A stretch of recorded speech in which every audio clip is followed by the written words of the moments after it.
Hey everybody, Zach Boschman here. Hey, just wanted to give you a heads up. This week's episode is hosted by Peter Castano.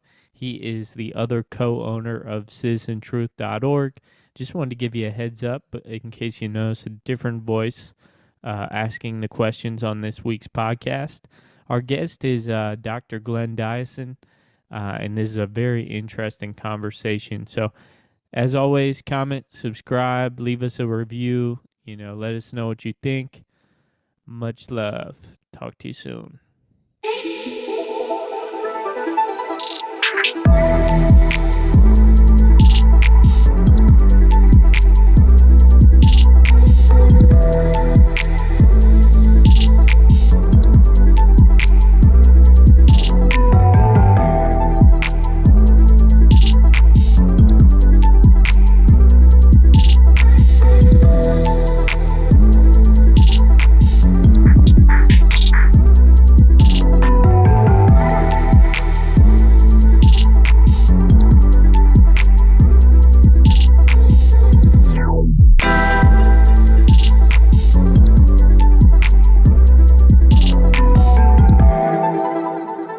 Hey everyone, this is Citizen Truth Podcast. We are honored today to have Dr. Glenn Diesen come speak with us. He's the author of Europe as the Western Peninsula of Greater Eurasia and many other really outstanding and incisive analyses. I actually first came across his work from Pepe Escobar, the journalist, and I really see Dr. Diesen as one of the top analysts of our era. Really helped me clarify some of these mystifying, confusing things going on right now. So Dr. Diesen, I was hoping you could start by just giving us a overview of Europe as the Western Peninsula of Greater Eurasia, your view on the big frame shifting geopolitical dynamics of our era. So I guess you can start. Sure, and thank you for that kind introduction, by the way. So, well, I argue that regions such as the West are largely economic constructs. So Europe has been part of this transatlantic or Western region under US leadership since the Second World War. Now, simply because the US has been the main economic power during this time. However, now that the power is shifting towards the east, and the US has been in relative decline, I argue that the new region is forming.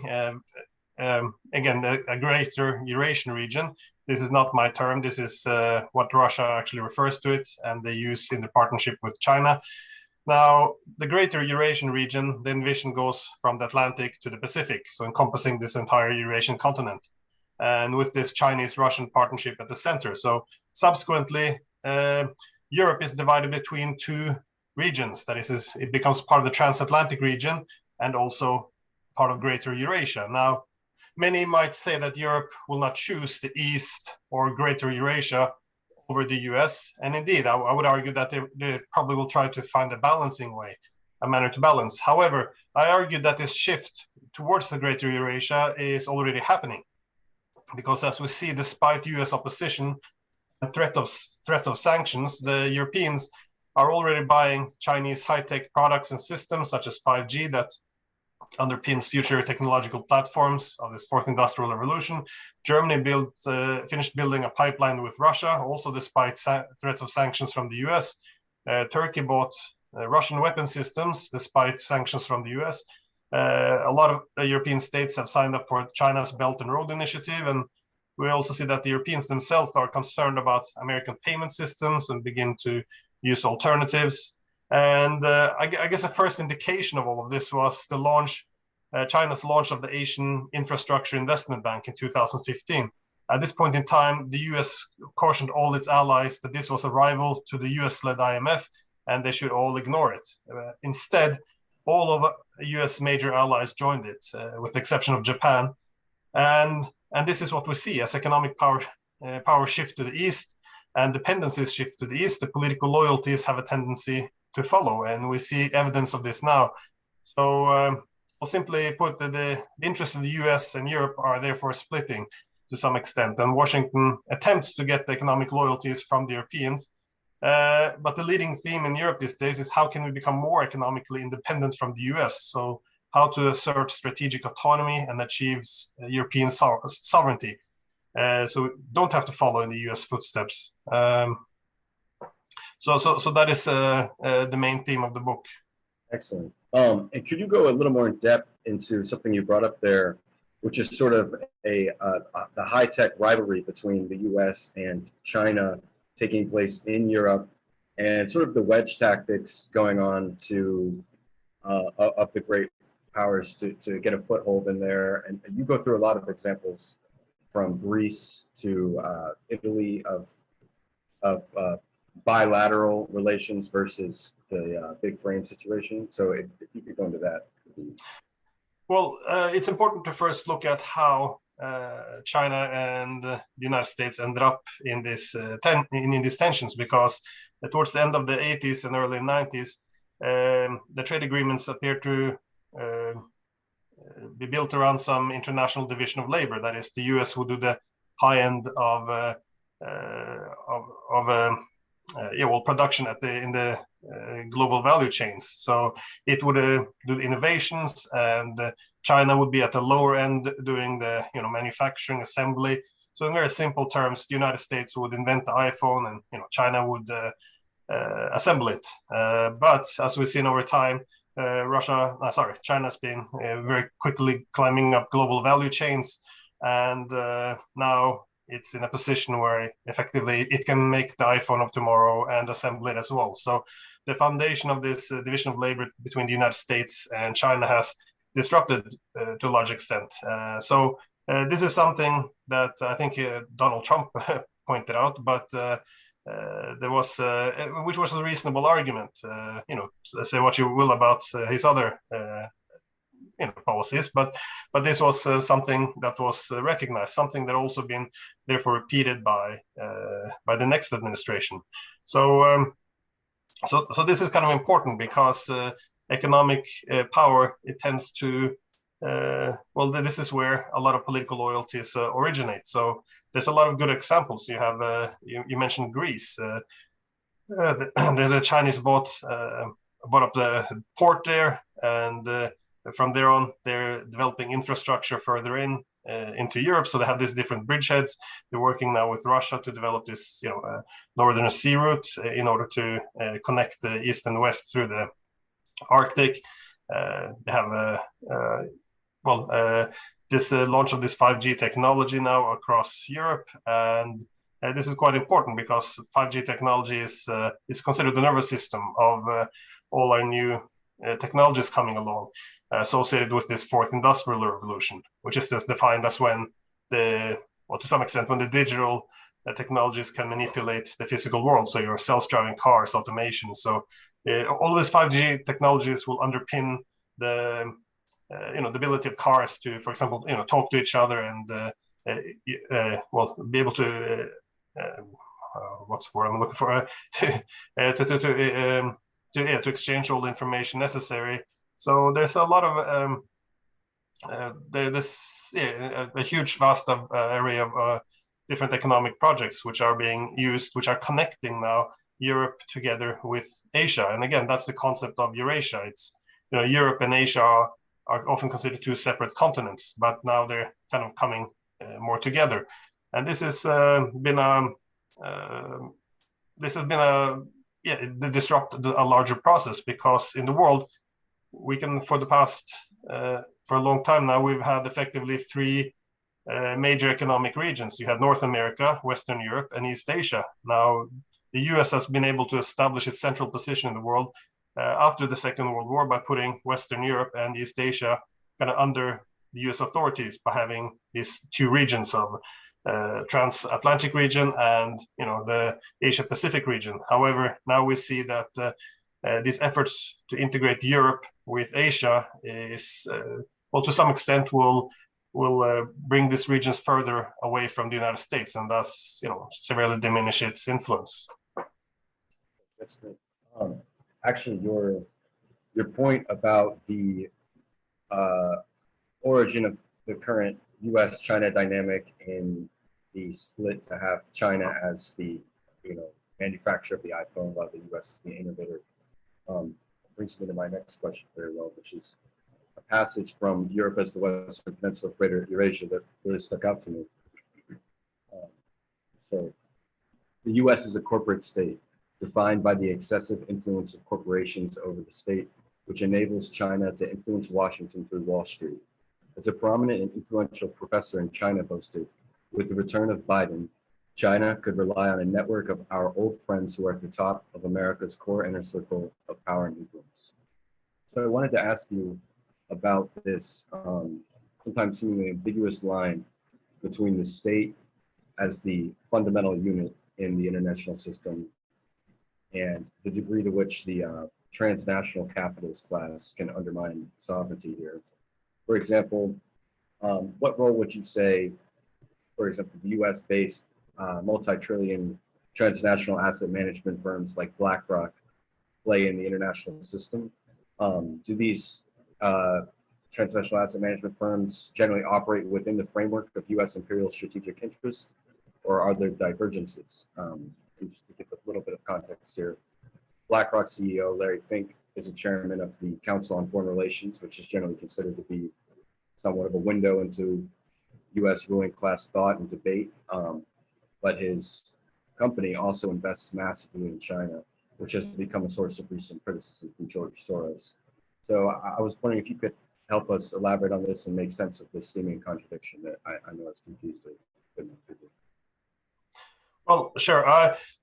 It's probably easier if I take just a very quick step back, because in terms of how I portray region as functioning, because I argue that regions such as Europe or the transatlantic regions are geoeconomic constructs. So, and I compare it or develop a theory based on what happened in the 19th century with economic nationalism.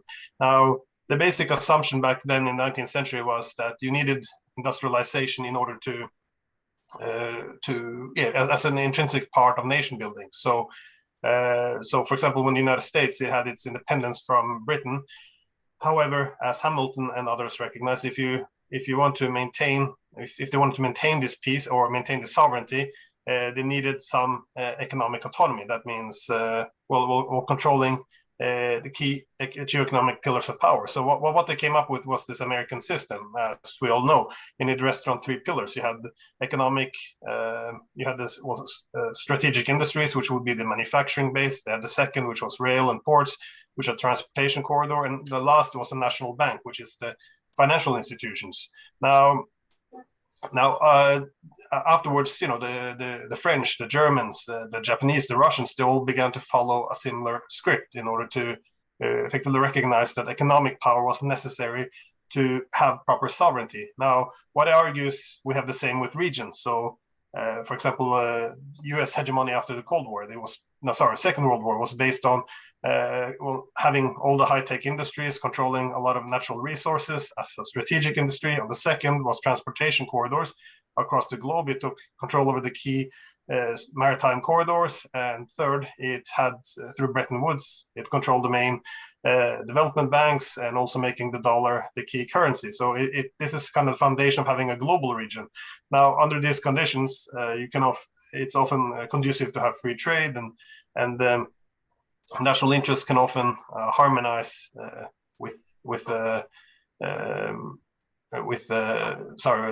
for free market principles harmonizes with national interest when under a hegemon. Now, the problem now is as these regions begin to lose their foundation, we also see that a lot of the economic activity doesn't necessarily work in the U.S. interest. For one, how do you ensure that the economic loyalties serves the U.S. interest? So, for example, a key theme has been now with the fourth industrial revolution, you have large digital companies, such as Google, who are willing to work with the Chinese government, but were, somewhat hesitant to work with the American government. So the argument was simply, what's good for Silicon Valley should be good for America. So it's not that controversial. However, it does imply that the government has to assert some authority over private industry, which is well, challenging and not always an ideal route to go down. Now, so I think as we've seen over the last few years, a lot of the problems that countries like China and Russia previously had, that was they were, if they wanted to be competitive, they had to open up their markets to the US, and effectively a lot of their industries and the business community would have more loyalties towards the United States. This was considered a challenge. Now kind of the table has shifted a bit. Now we see that the US has become more and more dependent on, for example, well, mainly Chinese capital. And with that, you will see some political loyalties shifting as well. And the quote you took was from one of the professor in China, linked to the government, who kind of pointed out that our money is through our capital, we have hands deeply into Wall Street. We have great influence in Washington, and this is something that we can use. Trump kind of disrupted this, but now that Biden came in, his argument was now will be back in play. So it is a challenge, and the problem is it's not clear what a good solution would necessarily be. Okay, great. It's interesting, the difference between the Trump and Biden administrations on that. I just wanted to ask one more question on a similar general note there, which is this kind of overlap between the otherwise largely antagonistic great powers. What role do you think Klaus Schwab's World Economic Forum plays in the international system? I've been a bit confused by Russian involvement in the organization, such as with the cybersecurity event, Cyber Polygon, considering the West's frequent antagonism and accusations of cyber attacks against Russia. So I've just wanted to ask what your opinion of the World Economic Forum and I guess this Great Reset, and how that interacts with these big multipolar dynamics. It's an excellent question, and to be honest, I'm a bit uncertain about this myself. How what role this will play?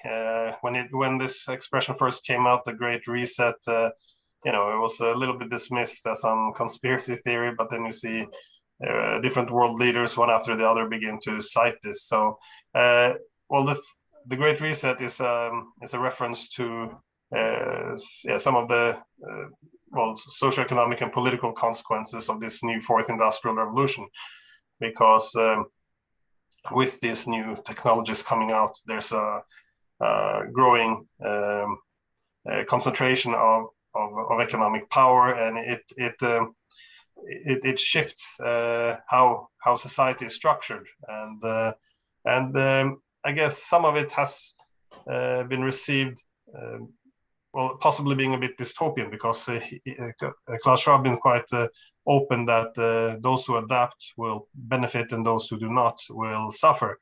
So it's uncertain to me how this is going to play out. But if you want to look at some of the political instability in the US, it's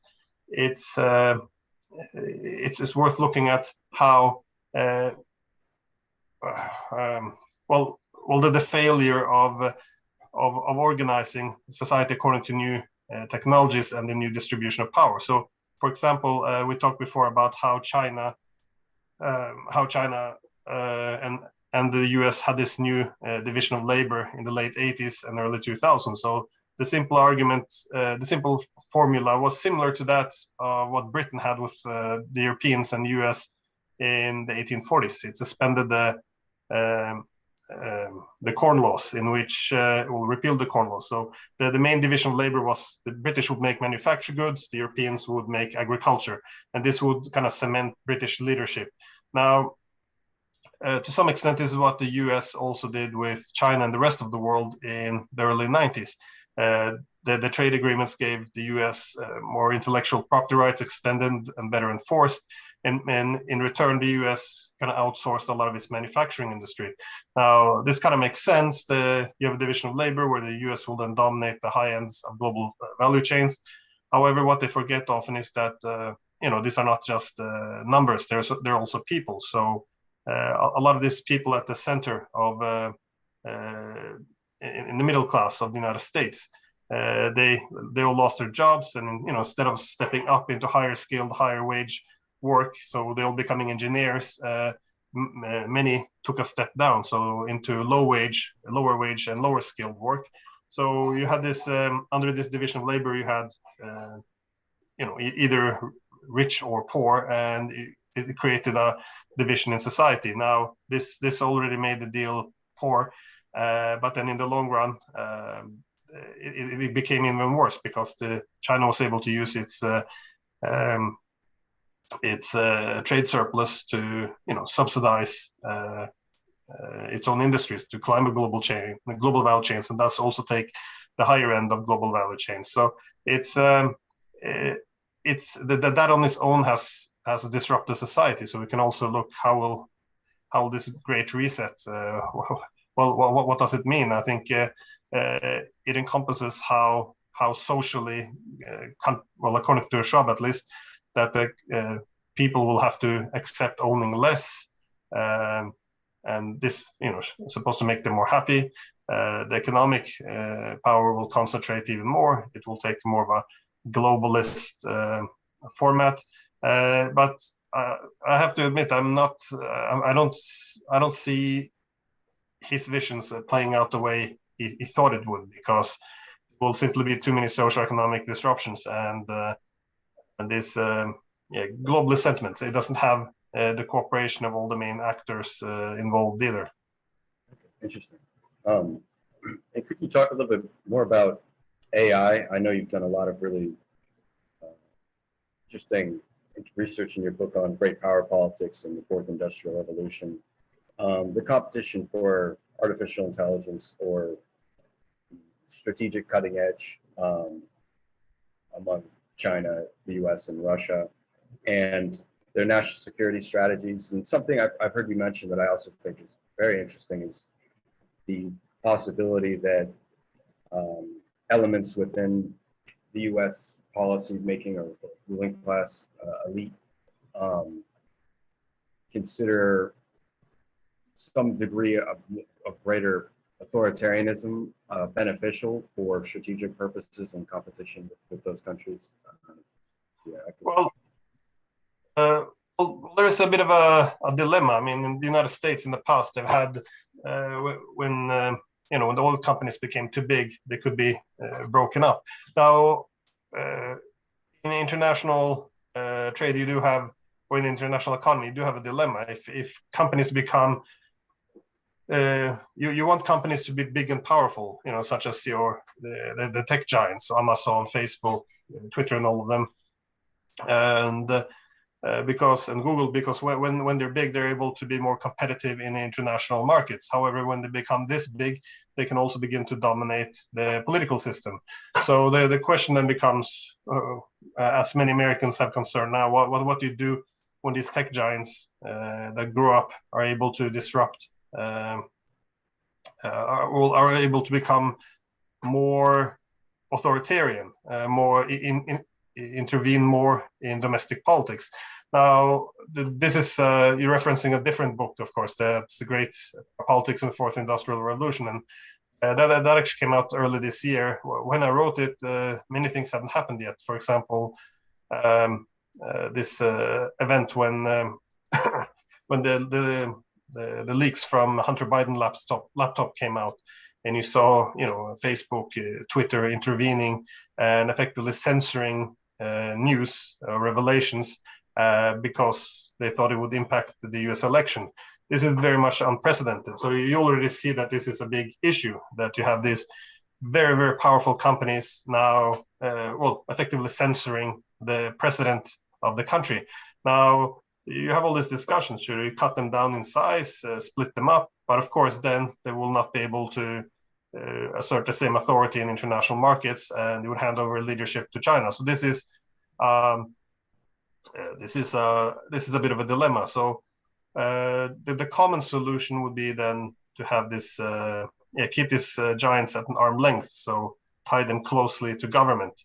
But this then begins to resemble more and more, what was defined as a fascist political economy, when you have the corporate interests and political interests go hand in hand. Sorry, I think I forgot your question, the initial one. Oh no, you're doing excellent. I guess I asked two questions, so it can be kind of a little confusing there, because I linked the strategic, the fourth industrial revolutions, how these changing technological realities are, having an impact on geopolitical dynamics, which is what your book largely focuses on. I just wanted to talk about AI specifically, and part of the reason why I linked it to authoritarianism is I believe it's from a FOIA request. A journalist named Whitney Webb wrote an article on how the National Security Council for Artificial Intelligence, which involves former Google CEO Eric Schmidt, discussed the need for certain greater control over tech and what could be perceived as authoritarianism and using competition with China as the justification. So I was thinking those two a little bit, but well, yeah. I do refer to the authoritarian advantage because in the past you had the often competitive advantage being given to more liberal powers, the one that were opened up, able to decentralize. Again, this was part of the problem with the Soviet Union. With the computer and everything, it thrives in a decentralized system. And but what I argue is you have more now. Often you see more and more of an authoritarian advantage. That is, if you want artificial intelligence, well, in terms of artificial intelligence, this is now set to remake most industries. I mean, a lot of the innovations of the future now will be, any particular industry plus AI, because anything you can automate, you effectively need artificial intelligence. Now, in order to develop artificial intelligence, you need a lot of computing power and a lot of data. Now, what you see, the authoritarian advantage is you have more ability to collect any data you want, which we've seen in China. There's nothing you can't really collect, and there's less restraints. But also you see more opportunities to experiment. You can put out entirely new payment systems and you roll them out, and if it doesn't work, you can just roll it right back again, and there's more room for maneuver to some extent. So there's a more pressure for not just the technologies themselves, but also for governments to be a bit more authoritarian in the way they behave. So, and also going back to what you said about Klaus Schwab, this is I guess that's what my main takeaway from the book. This is a very authoritarian view of how he envisions the world to change, and indeed also how he advocates for the world to change. But he does pick up on some real issues. That is, although I don't necessarily agree with his solutions. But this since the first industrial revolution, we always had this question, who controls the means of production? And what we now see is increasingly with these new technologies, we see capital beginning to decouple from labor. This is something we saw even after the first industrial revolution, the recognition that, as new technologies are introduced, there's a higher productivity. However, the return on that productivity, the revenue tends to concentrate in the capital ownership as opposed to labor. Now, this has been a trend. This was recognized also by the free market capitalists, by the way. So Adam Smith, David Ricardo, but this is why you had labor unions and other ways of rebalancing the relationship between capital and labor. Now, what you've seen with these new technologies, I mean, these new digital companies, they're much bigger and rely on fewer workers. And by its very nature, by automating the cognitive, we see that this trend will only keep intensifying. So the question is, who should control the means of production? Sounds like very much of a Marxist slogan, but it can either intensify and concentrate in the hands of a few oligarchs, so a few Zuckerbergs, who then become more and more powerful and have greater and greater influence over the state, and or the state can try to nationalize some of this and assert its authority over it. But the case for simply the free market organizing itself, it's becoming less sustainable. So again, I don't try to give a solution what direction to take, but it's worth recognizing that this will be the main problem going forward. Sorry for that long answer. No, it's great. Thank you. And to switch gears, but also continue along the theme of some of these alarming dynamics looming that you've discussed. I've seen you do a lot of interesting analysis of the Arctic as a new arena of geopolitical competition. I know you're based in Norway, which gives you a unique vantage point to that. So I was hoping you could, help us understand what's going on there and how the melting Arctic can have an impact on great power competition. Well, it goes in it fits within the theme of creating this greater Eurasian region. So again, after a few 300 years now of Russia attempting to join the West, it's like I mentioned, it's now heading more towards China and seeking to construct with China this greater Eurasian Union, greater Eurasian region as an alternative. Now, in order to do this, again, it consists of this, as I mentioned before, these three pillars of geoeconomic power. So obviously, combined, you have China with the high-tech industries, you have Russia with a lot of natural resources, weapon systems, but also Russia has a lot of those, one of the few countries in the world who have autonomous digital systems, which many people don't know. It has its main, search engines, self-driving cars, servers, search engines, emails, artificial intelligence, across the board. All of it. It doesn't. The largest digital companies in Russia is not, Google or Amazon or Facebook. It has all domestic systems, which are much larger and much more established in Russia. Now, obviously, they're still much less competent than China, but again, the economic aspect is the technological component is quite important. Now, jumping to the third one, obviously we have all this financial mechanism where they work together to de-dollarize, have their own development banks, and new payment system, everything. Now, what you're referring to is effectively that second pillar, that is new transportation corridors, and this is also something they're investing heavily in. So China, for example, has now put trillions of dollars into this Belt and Road Initiative, which are new transportation corridors by land and sea under Chinese control, so not American. And Russia is also pushing this. It has north-south corridor from Russia down to India. It also has an east-west corridor between Europe and Asia. Now, what is quite interesting as one component of this is the Arctic corridor, or as the Russians call it, the Northern Sea Route, which is now to be developed, and Russia and China refers to as the Polar Silk Road, just to conceptualize it into this Belt and Road Initiative. So what this can offer is faster and cheaper mode of transportation from between Europe and Asia. And this is quite an interesting route. It's considered, conceptualized then as the roof of Eurasia, and it's also then a key transportation corridor, which is completely outside of U.S. control. So it's for Russia at least, it's a great opportunity. One, they will be less under pressure from the United States, but also as a project with China, they will be able to have more equality in the relationship, despite given that it's across their territory. So it's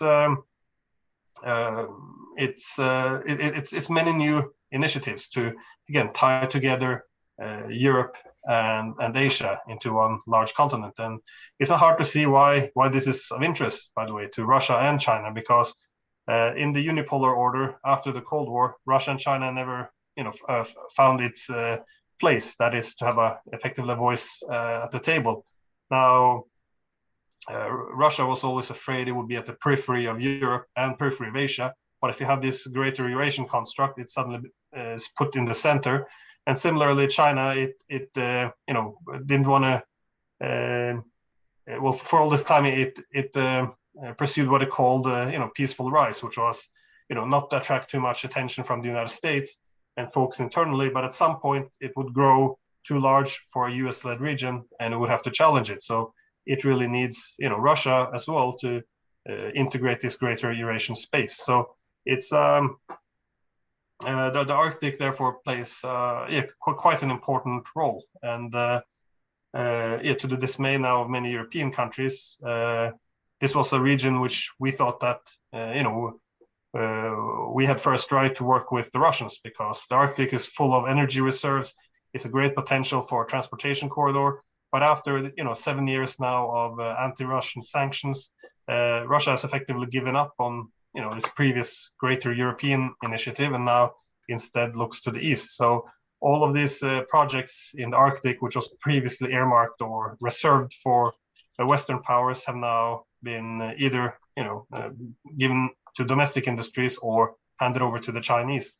So it's a huge development, something that, in my opinion, does not get the attention it deserves.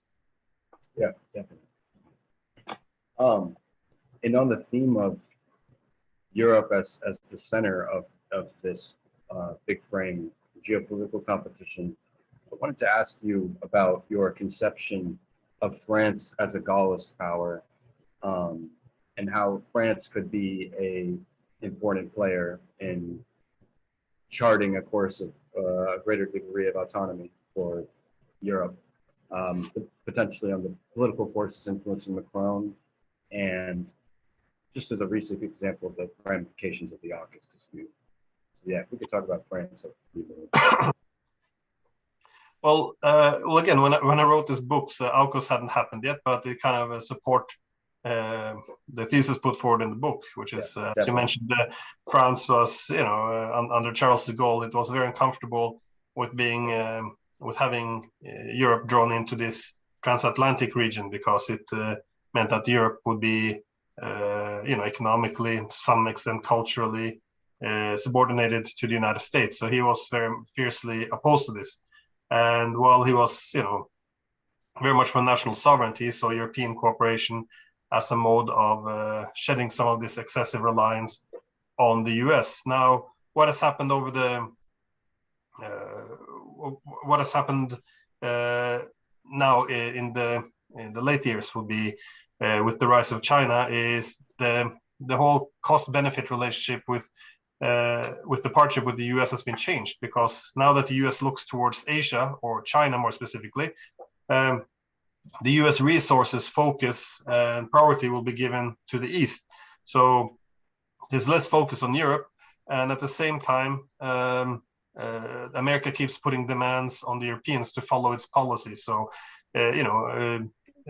go after, be confrontational against China, continue the confrontation against Russia, put sanctions on Iran, and a lot of this is now seem to be harmful then, especially to the French. So from their perspective, the US is able to deliver less, but it demands more. So France has been leading this initiative now to say, Europe needs, again, a very Gaullenist way, Europe needs to develop strategic autonomy, which means not to be so dependent on American economic power and military. So it should start to take care of itself, which means develop its own industries, its own economic architecture to reduce reliance on the US.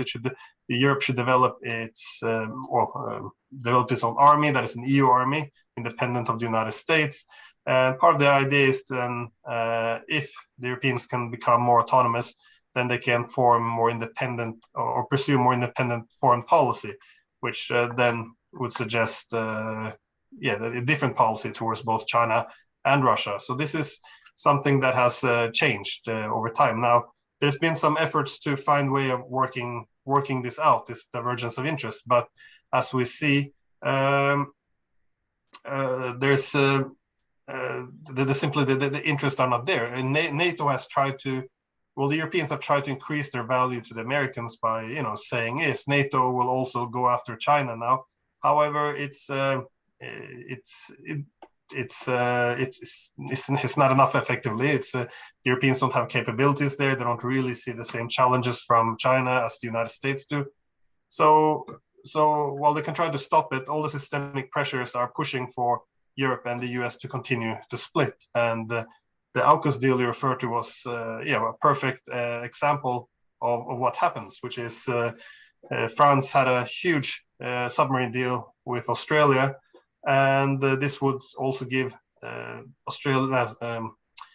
France more of a footprint in the Asian region.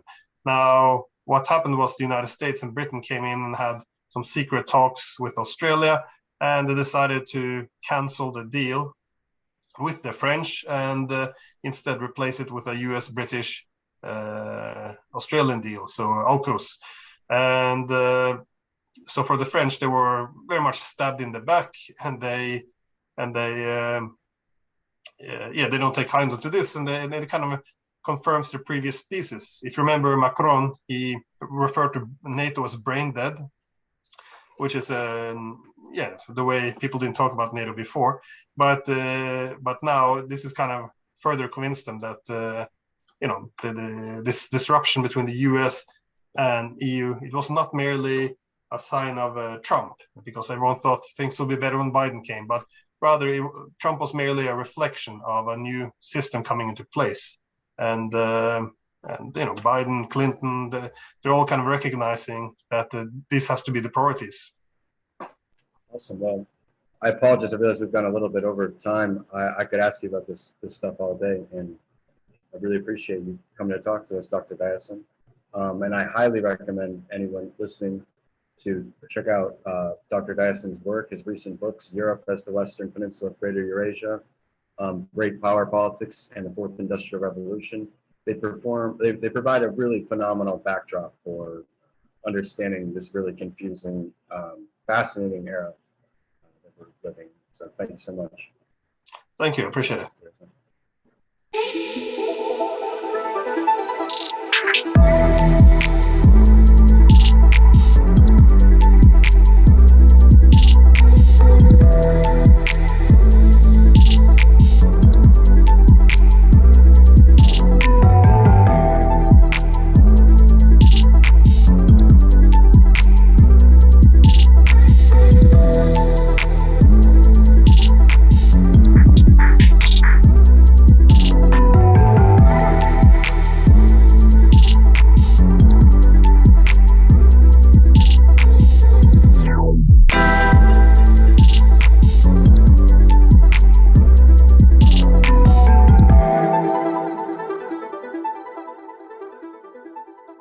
Big shout out to Thomas Aaron Music for the new intro and outro music.